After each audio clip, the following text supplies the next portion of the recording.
काहे भौजी? ओहो देखो तनी, अरे तोहार नया नया बियाह भइल बा, लेकिन ई दुआरी पे इतना मुंह लटका के काहे बैठल बड़ा हो? अरे भौजी बियाह ना हमार बर्बादी भइल बा हो। बर्बादी भइल बा? हाँ। बियाह से पहले तो बड़ा छटकत रहला कि भौजी बियाह करा दा बियाह करा दा, अब बियाह भइला के बाद कह तरा बर्बादी हो गईल। अब आ गेलू जल्ले पर नमक छिड़के।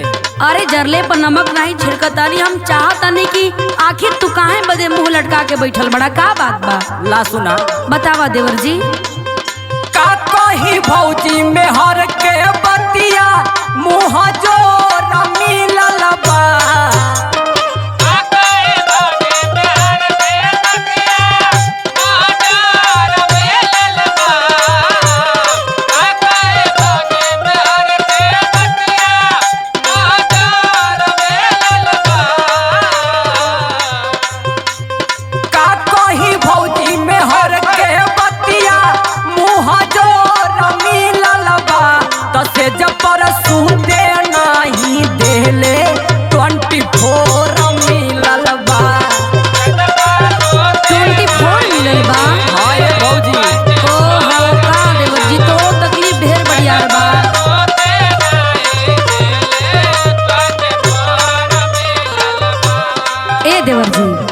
देखा ई कुल का टेंशन ना लिहल जाला।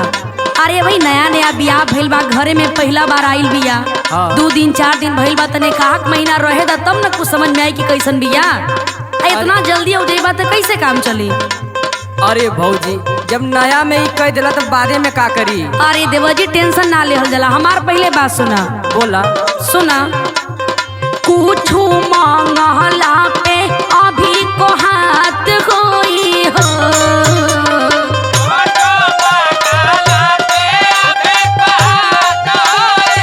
ध्यान से हमार बात सुना। अरे हाँ भौजी सुना थी।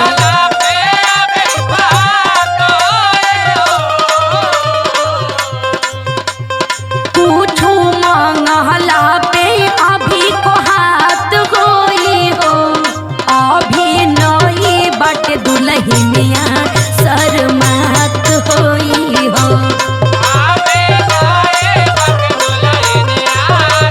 बुझाइल देवर जी? हाँ ये भौजी बुझा थी।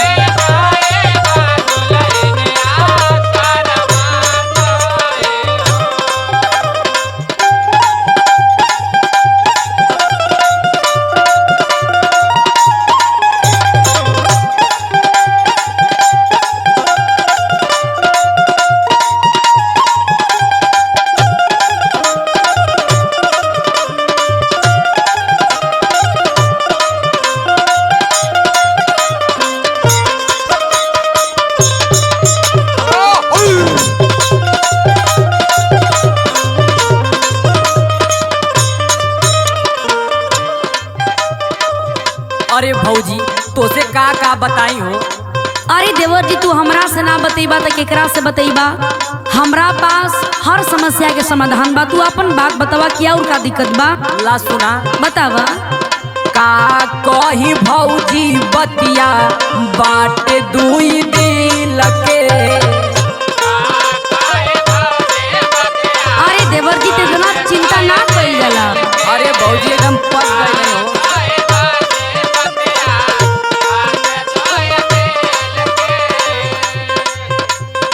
बुझत नहीं के हमारा जवानिया के फील के। ओहो अरे भाई को दिन में बेचारी के भइल बा। अरे भौजी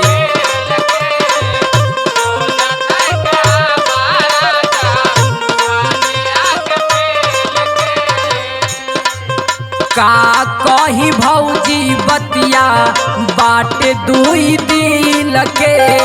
बुझत नहीं के हमारा जवानिया के फील के। अच्छा कोरा में कसी तरोवे कम जोर मिलल बा।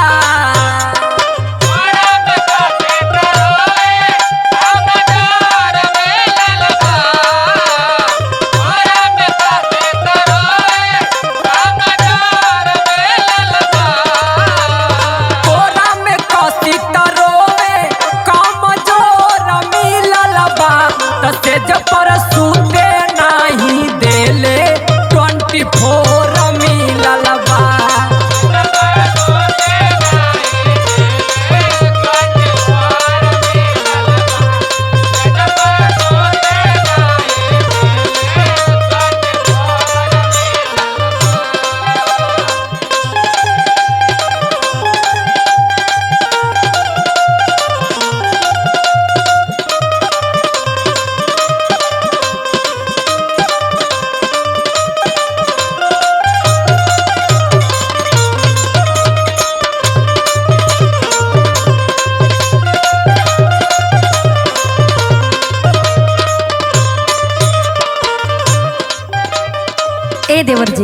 का ये भौजी? इतना जल्दी कोनो भी काम से घबरायल ना जाला।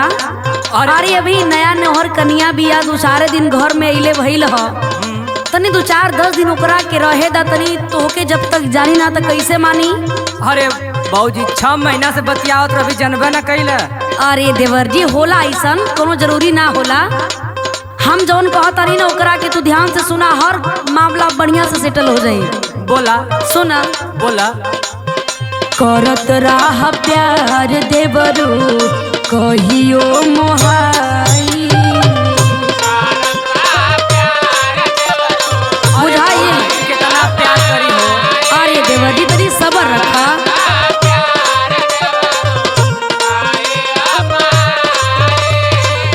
घर जहाँ रही आगे लगिए नु जाई,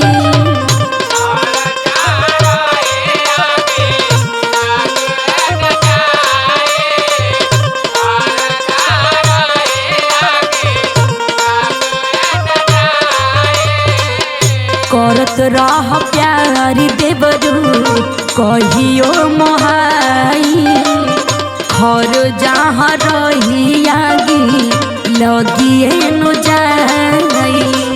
ए देवर जी सुना। बोला भौजी।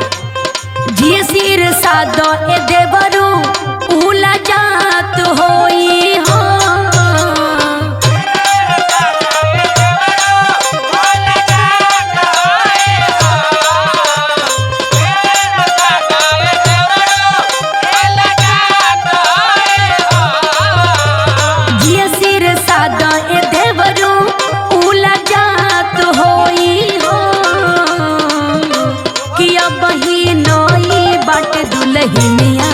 शर्मात होई हो।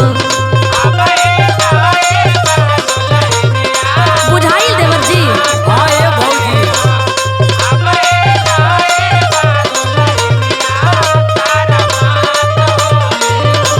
तसे जब पर सूते नाही देले 24 मिलल बा, कि अब ही नई बट दुल्हनिया शर्मात होई हो। तसे जब पर सूते नाही देले 24 मिलल बा, अभी नई बट दुल्हनिया शर्मात होई हो। अरे देवर जी तनी सब्र कर। अरे भौजी कहिया ले शरमाई हो।